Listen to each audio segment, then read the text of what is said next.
Hello friends, welcome to day trader Telugu and good evening. Sensex 167 points gain అయి 58,297 దగ్గర close అయితే Nifty 54 points gain అయి 17,379 దగ్గర క్లోజ్ అవ్వడం జరిగింది. అండ్ ఫ్రెండ్స్, ఛానల్ రిలేటెడ్గా ఒక ఇంపార్టెంట్ అప్డేట్ని మీతో షేర్ చేయాలి. ఈ వెనస్డే, థర్స్డే ఎటువంటి న్యూస్ వీడియోస్ కూడా మన ఛానల్లో రావు. అండ్ ఫ్రైడే మనకి హాలిడే ఉంది. అండ్ సాటర్డే కూడా ఏ వీడియో కూడా ఛానల్లో రాదు. బికాస్ మా మదర్ రిటైర్మెంట్ రీసెంట్గా అయింది. అది నేను మీకు కూడా అప్డేట్ చేశాను. కాబట్టి ప్రెసెంట్ ఉన్న ప్లేస్ నుంచి మేము షిఫ్ట్ అవుతున్నాం. కాబట్టి ఈ వీక్లో కొన్ని డేస్ మీకు అవైలబుల్గా ఉండకపోవచ్చు. బికాస్ ఇవన్నీ ట్రాన్స్పోర్టేషన్ వీటిల్లో ఉంటాను. కాబట్టి ఇఫ్ ఇన్ కేస్ అది ఇంపార్టెంట్ అప్డేట్ అయినట్లయితే ఫ్రీ టైం ఉన్నప్పుడు ఆ అప్డేట్ని వాయిస్ మెసేజ్ ద్వారా మీకు టెలిగ్రామ్లో అప్డేట్ చేస్తాను. బట్ మార్కెట్ రిలేటెడ్గా మనం ఇంట్రెస్టింగ్గా మాట్లాడుకోవాల్సింది ఒకే ఒక్క స్టాక్, రిలయన్స్ గురించి. మార్కెట్ ర్యాలీలో ఒక పార్ట్ వరకు రిలయన్స్ అసలు పార్టిసిపేట్ చేయలేదు. ఇంకా చెప్పాలంటే డౌన్ సైడ్కి మూవ్ మార్కెట్ని కొంత డౌన్ సైడ్కి డ్రాక్ చేయడానికి ప్రయత్నించింది. రీసెంట్ డేస్లో 2200 ఆ జోన్లో కన్సాలిడేట్ అవుతున్న రిలయన్స్ కాస్త ఆ జోన్ ని బ్రేక్ చేయడం నియర్లీ 10% దగ్గరగా టాప్ సైడ్ అయితే ర్యాలీ అవడం జరిగింది. నియర్లీ 50 పాయింట్స్ దగ్గరగా మార్కెట్ పెరిగింది అనుకుంటున్నాం కదా. అందులో మెజారిటీ ఆఫ్ కాంట్రిబ్యూషన్ కేవలం రిలయన్స్ అలాగే ఇన్ఫోసిస్ మాత్రమే చేయడం జరిగింది. అండ్ మీరు గమనిస్తే నిఫ్టీ రిలేటెడ్ గా ఉన్న డేటా లాస్ట్ 10 సెషన్స్ లో నియర్లీ 920 పాయింట్స్ దగ్గరగా నిఫ్టీలో మనకు ర్యాలీ కనిపించింది. సో యూఎస్ లో జాబ్స్ డేటా అనుకున్న దానికంటే వీక్ గానే ఉంది. కాబట్టి అది ఎకానమీ రిలేటెడ్ గా మనం నెగిటివ్ గా చూడాలి. కానీ ఎకానమీ నెగిటివ్ గా ఉంటే యూఎస్ ఫెడ్ వాళ్ళు వడ్డీ రేట్లు పెంచడం కానీ టేపరింగ్ రిలేటెడ్ గా వాళ్ళు అనుకుంటున్న మొమెంటంలో టేపరింగ్ చేయడం కానీ ఉండదు. కాబట్టి మార్కెట్ అది ఈక్విటీ మార్కెట్స్ కి పాజిటివ్ గా తీసుకుంటుంది. అండ్ స్పెషల్లీ నిఫ్టీ రిలేటెడ్ గా మాట్లాడుకుంటే రీసెంట్ డేస్ లో ఎఫ్ఐఎస్ అండ్ డిఐఎస్ ఇద్దరు కూడా కొంత బై సైడ్ ఉంటూ వస్తున్నారు. అది కొంత సర్ప్రైజింగ్ గా ఉంటుంది. ఈ మంత్ స్టార్టింగ్ నుంచి ఇప్పటి వరకు కూడా ఎఫ్ఐఎస్ బై సైడ్ ఉంటున్నారు, డిఐఎస్ మార్జినల్ గా సెల్ సైడ్ ఉంటున్నారు. ఇవాళ బిఫోర్ మార్కెట్ డేట్ అని మాట్లాడుకుంటే గ్లోబల్ మార్కెట్స్ పాజిటివ్ గానే ఓపెన్ అవుతున్నాయి, ప్రతి ఒక్క మార్కెట్స్ కూడా. కానీ ఓపెన్ అయిన దగ్గర నుంచి కొంతవరకు కరెక్ట్ అవుతున్నాయి.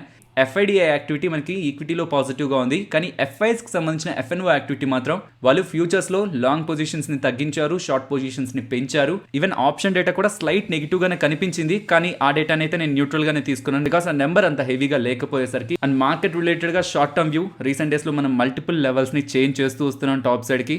అండ్ అదే పనిగా మార్కెట్ కూడా ర్యాలీ అవుతూనే ఉంది. సో ప్రెసెంట్ ఉన్న లెవెల్స్ నుంచి దగ్గరగా చూడండి 16,800 అనేది దూరంగా ఉందంటున్నారు. 17,040 ఈ లెవెల్ బ్రేక్ అయ్యి సస్టైన్ అవ్వనంత వరకు కూడా, క్లోజ్ అవ్వనంత వరకు కూడా నేను మార్కెట్ని పాజిటివ్గానే చూస్తున్నాను. అండ్ ఇంట్రాడే సెషన్స్ మాట్లాడుకుంటే మనం ఏ లెవెల్స్ అయితే మాట్లాడుకుంటామో ఆ లెవెల్స్ అబోవ్ మార్కెట్ ఓపెన్ అయితే మాత్రం ఫస్ట్ 1 అవర్ సస్టైన్ అవ్వనివ్వండి. Because most of the times ఎలా ఉంటుందంటే మార్కెట్లో ఏ పాజిటివ్ సెంటిమెంట్ అయితే ఉంటుందో అది ఓపెనింగ్లోనే కనిపించేస్తుంది. ఓపెనింగ్లోనే కనిపించి అక్కడి నుంచి ఒక రేంజ్ బౌండ్నెస్ మార్కెట్లో ఉంటుంది. కాబట్టి ఓపెనింగ్ సపోర్ట్ దగ్గర అవుతూ ఉంటే ఆ సపోర్ట్ దగ్గర బ్రేక్ చేయకుండా అబోవ్ సస్టైన్ అవుతూ ఉంటే ఫర్దర్గా మార్కెట్లో ర్యాలీ ఉండడానికి పాసిబిలిటీ ఉంటుంది. అండ్ రెసిస్టెన్స్ దగ్గర అబోవ్ రెసిస్టెన్స్ అవుతూ ఉంటే కూడా మనం కాషియస్గా ఆ లెవెల్ని మార్కెట్ అలా రెస్పెక్ట్ చేస్తుంది అనేది కొంత టైం వెయిట్ చేసి ఒక కన్ఫర్మేషన్ తీసుకున్న తర్వాత మాత్రమే మార్కెట్లో మనం ఎటువంటి పొజిషన్స్ అయినా బిల్డ్ చేయాల్సి ఉంటుంది.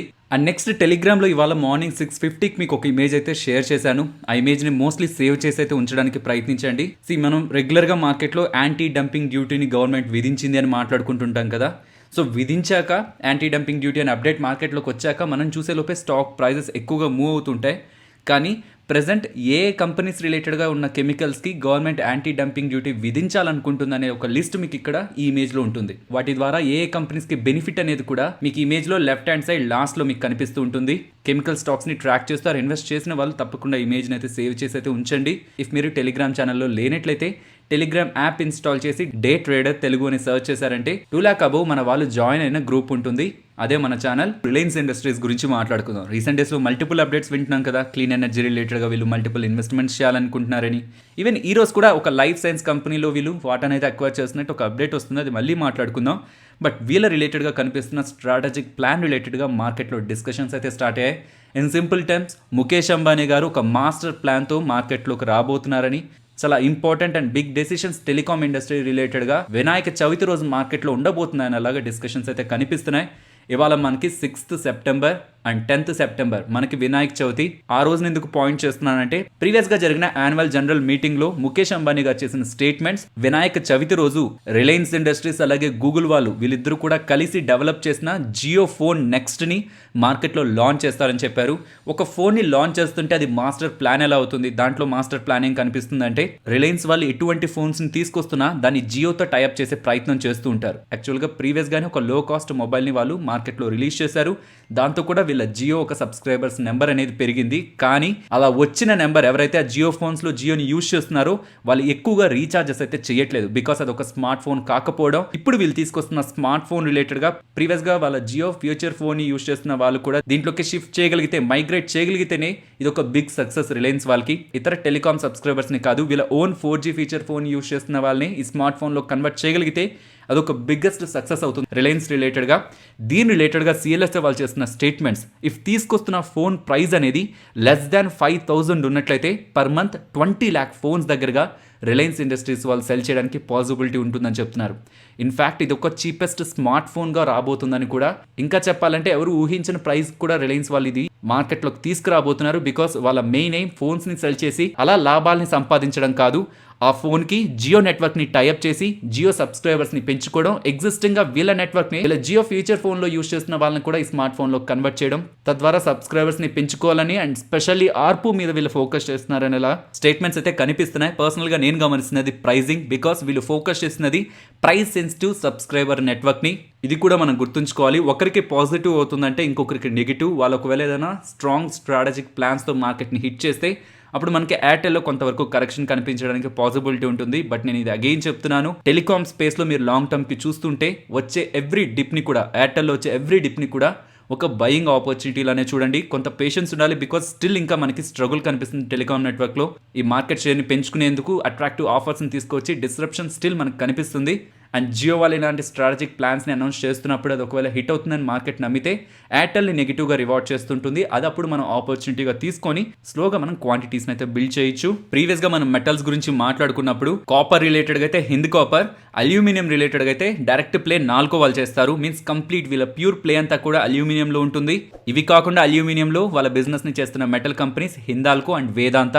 ఎందుకు ఇప్పుడు ఈ మెటల్ గురించి మాట్లాడుకుంటున్నాం, అల్యూమినియం గురించి మాట్లాడుకుంటున్నాం అంటే, గినియా ఇది వెస్ట్ ఆఫ్రికాలో ఉన్న ఒక కంట్రీ. అక్కడున్న గవర్నమెంట్ని ఆర్మీ వాళ్ళు సీజ్ చేశారు. సో అక్కడ ఆర్మీ వాళ్ళు పవర్ని తీసుకుంటే నాల్కోకి ఎందుకు అడ్వాంటేజ్ అయిందంటే, అల్యూమినియా స్పెషల్లీ బాక్సైట్ రిలేటెడ్గా మాట్లాడుకోవాలి. బాక్సైట్ అనేది అల్యూమినియంకి సంబంధించిన ఓర్. ఆ ఓర్ నుంచి మెటల్ని ఎక్స్ట్రాక్ట్ చేస్తుంటారు. ఇన్ సింపుల్గా చెప్పాలంటే అల్యూమినియం రిలేటెడ్గా అది రా మెటీరియల్. సో గినియా యొక్క ప్రత్యేకత ఏంటంటే అక్కడ 82 మిలియన్ టన్స్ దగ్గరగా బాక్సైట్ ఓర్ అనేది ప్రతి సంవత్సరం కూడా ప్రొడ్యూస్ అవుతూనే ఉంటుంది. అండ్ గ్లోబల్గా జరిగే ఎక్స్పోర్ట్స్లో 25% దగ్గరగా అల్యూమినియం ఎక్స్పోర్ట్స్, ఆ బాక్సైట్ ఎక్స్పోర్ట్స్ వీళ్ళ నుంచే జరుగుతూ ఉంటుంది. కాబట్టి అక్కడ ఆర్మీ వాళ్ళు పవర్ని స్వాధీనం చేసుకున్నారు, గవర్నమెంట్ని డిజాల్వ్ చేశారు అనేసరికి అక్కడి నుంచి జరగాల్సిన ఎక్స్పోర్ట్స్ మీద ఇంపాక్ట్ ఉంటుంది. ఎప్పుడైతే ఎక్స్పోర్ట్స్ తగ్గుతాయో, సప్లై ఎప్పుడైతే తగ్గుతుందో అది ప్రైస్ని పెంచుతుంది. కాబట్టి గ్లోబల్గా ఈ మెటల్ రిలేటెడ్గా ప్రైజెస్ పెరగడానికి పాసిబిలిటీ ఉంటుందని మార్కెట్ ముందుగానే ఎక్స్పెక్ట్ చేస్తూ ఇవాళ మనకి నాల్కో, హిందాల్కో అండ్ వేదాంత రిలేటెడ్గా పాజిటివ్ మూవ్ అయితే కనిపించింది. టాటా మోటార్స్ వాళ్ళు రిలీజ్ చేసిన యూకే JLR సేల్స్ డేటా వీక్గా ఉంది. ఆగస్టు మంత్లో 1870 వెహికల్స్ దగ్గరగా మాత్రమే సేల్స్ చేశారు.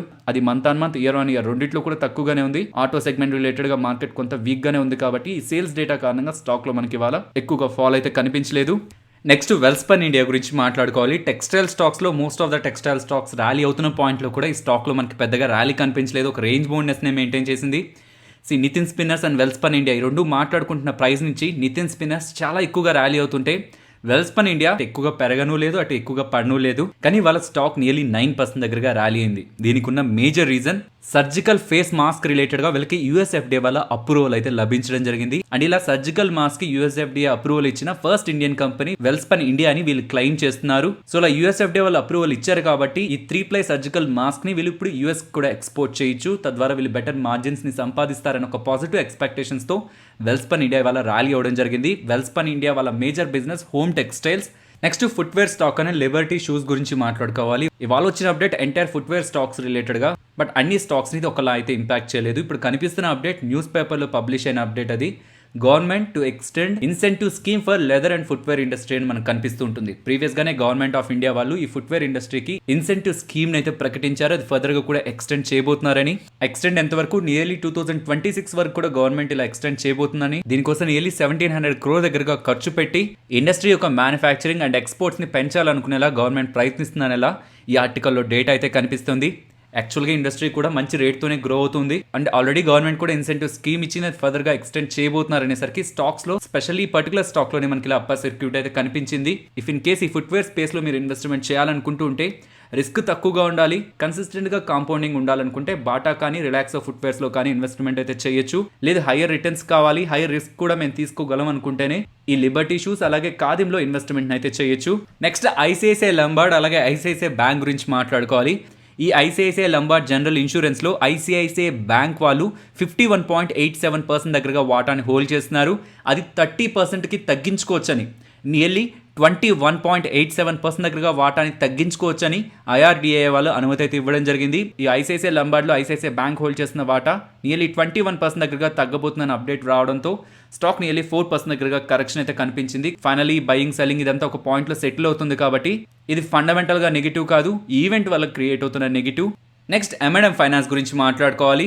వీళ్ళ డిస్బర్సల్స్ 57% దగ్గరగా గ్రో అయ్యాయి ఇయర్ ఆన్ ఇయర్ కంపారిజన్లో అంటున్నారు. బట్ అన్నిటికంటే మోస్ట్ ఇంపార్టెంట్ వీళ్ళ కలెక్షన్ ఎఫిషియన్సీ అది ఆగస్ట్లో 97%గా ఉందని చెప్తున్నారు. అది జూలైలో 95 అండ్ జూన్లో అయితే 90%. ఈ మంత్ ఆన్ మంత్ బేసిస్లో వీళ్ళ కలెక్షన్ ఎఫిషియన్సీ పెంచుకుంటూ రావడం కూడా మనం M&M ఫైనాన్షియల్స్కి పాజిటివ్గా తీసుకోవచ్చు. అండ్ ఈవెన్ కొన్ని కంపెనీస్ ఆర్డర్స్ అయితే గెలుచుకున్నాయి. అశోక బిల్డ్కాన్ వాళ్ళు ఆదాని రోడ్ ట్రాన్స్పోర్ట్ వాళ్ళ దగ్గర నుంచి 1567 crores విలువ చేసే ఒక ఈపీసీ ఆర్డర్ అయితే గెలుచుకోవడం జరిగింది. అండ్ ఇంజనీర్స్ ఇండియా వాళ్ళు కూడా చెన్నై పెట్రో వాళ్ళ దగ్గర నుంచి 1040 crore విలువ చేసే ఒక ఆర్డర్ ని గెలుచుకోవడం జరిగింది. నెక్స్ట్ లూపిన్ గురించి మాట్లాడుకోవాలి. వీళ్ళ గోవా ప్లాంట్ రిలేటెడ్ గా రీ ఇన్స్పెక్షన్ అయితే ఇవాళ స్టార్ట్ అయిందని చెప్తున్నారు. ఎందుకు ఇది ఇంపార్టెంట్ అంటే వీళ్ళ గోవా ప్లాంట్ నుంచే వీళ్ళు ఎక్కువగా యూఎస్ ఎక్స్పోర్ట్స్ చేస్తూ ఉంటారు, అమెరికాకి ఎక్స్పోర్ట్స్ అయితే చేస్తుంటారు. అండ్ మల్టిపుల్ టైమ్స్ ఆ ప్లాంట్ రిలేటెడ్ గా వీళ్ళకి నెగిటివ్ అప్డేట్స్ యూఎస్ ఎఫ్డీఏ దగ్గర నుంచి వచ్చాయి. 2017లో జరిగినప్పుడు ఇన్స్పెక్షన్ జరిగినప్పుడు వార్నింగ్ లెటర్ వచ్చింది యూఎస్ ఎఫ్డీఏ దగ్గర నుంచి. అండ్ అగైన్ 2019లో జరిగినప్పుడు 2 అబ్జర్వేషన్స్ యూఎస్ ఎఫ్డీఏ దగ్గర నుంచి లూపిన్ వాళ్ళకి రావడం జరిగింది. ఇలా 2 times జరిగినప్పుడు కూడా వీళ్ళకి నెగిటివ్ అప్డేట్స్ ఆ గోవా ప్లాంట్ రిలేటెడ్గా రావడం కూడా rest of the pharma stocks కంటే ఈ స్టాక్లో కనిపించిన అండర్ పర్ఫార్మెన్స్కి మనం ఒక రీజన్లో చూడొచ్చు. సో ఈసారి యూఎస్ ఎఫ్డీఏ దగ్గర నుంచి ఒకవేళ పాజిటివ్ అప్డేట్ వీళ్ళకి వచ్చినట్లయితే ఆ గోవా ప్లాంట్ రిలేటెడ్గా దెన్ అది లూపిన్కి ఒక బిగ్ పాజిటివ్లో చూడొచ్చు. నెక్స్ట్ రిలయన్స్ ఇండస్ట్రీస్ అలాగే హెచ్సిజీ గురించి ఉన్న అప్డేట్ని కంబైన్డ్గా మాట్లాడుకునే ప్రయత్నం చేద్దాం. ఇది మనం రిలయన్స్ సైడ్ నుంచి చూస్తే రిలయన్స్ వాళ్ళు స్ట్రాండ్ లైఫ్ సైన్సెస్ రిలేటెడ్గా 393 crores పెట్టి ఆ స్ట్రాండ్ లైఫ్ సైన్సెస్ అనే ఒక కంపెనీలో 2.2 crore షేర్స్ దగ్గరగా కొనాలనుకున్నారు. అక్కడితోనే కాదు ఇంకొక 160 crore దగ్గరగా కూడా మార్చ్ 2023 లోపు ఇన్వెస్ట్మెంట్ అయితే చేయాలనుకుంటున్నారు. టోటల్ గా అబౌవ్ 500 crore దగ్గరగా రిలయన్స్ వాళ్ళ స్ట్రాండ్ లైఫ్ సైన్సెస్ కంపెనీలో ఇన్వెస్ట్మెంట్ అయితే చేయాలనుకుంటున్నారు. ఇందులో భాగంగా హెచ్సిజీ వాళ్ళ దగ్గర స్ట్రాండ్ లైఫ్ సైన్సెస్కి సంబంధించి 38.5% వాటాని రిలయన్స్ వాళ్ళకి సెల్ చేయడం జరిగింది. మీన్స్ లైఫ్ సైన్సెస్ బిజినెస్లో ఉన్న 38.5% వాటాని రిలయన్స్ వాళ్ళకి సెల్ చేస్తున్నారు. అండ్ ఏ కంపెనీలో ఉన్న లైఫ్ సైన్సెస్ బిజినెస్ని వీళ్ళు సెల్ చేస్తున్నారు, అదే కంపెనీకి సంబంధించిన oncology hospital and clinical trials బిజినెస్ని వీళ్ళు అక్వైర్ చేస్తున్నారు.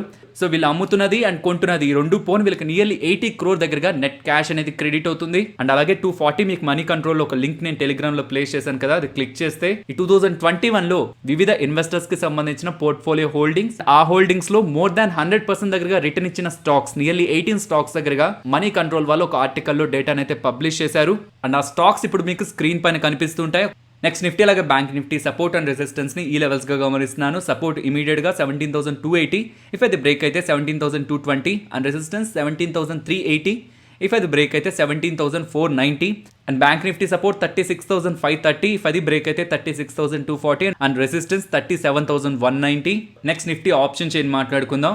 ఈ 17,000 అబోవ్ వచ్చి ట్రేడ్ అవుతున్న పాయింట్స్ లో ఎక్కడ కూడా మనకు క్లారిటీ కనిపించలేదు ఏ జోన్ బిట్వీన్ లో మార్కెట్ ట్రేడ్ అవ్వాలని కాల్ అలాగే పుట్ రైటర్స్ భావిస్తున్నారని. కానీ ఇప్పుడు మీరు వీక్లీ డేటాను గమనిస్తున్నా and September monthly expiry contract డేటాను గమనిస్తున్నా టాప్ సైడ్కి వెళ్తుంటే 17,500 అండ్ డౌన్ సైడ్కి వెళ్తుంటే 17,000 ఇంపార్టెంట్ లెవెల్స్గా అయితే కనిపిస్తున్నాయి. ఫైనలీ ఇది ఫ్రెండ్స్ మన వీడియో నచ్చిందా?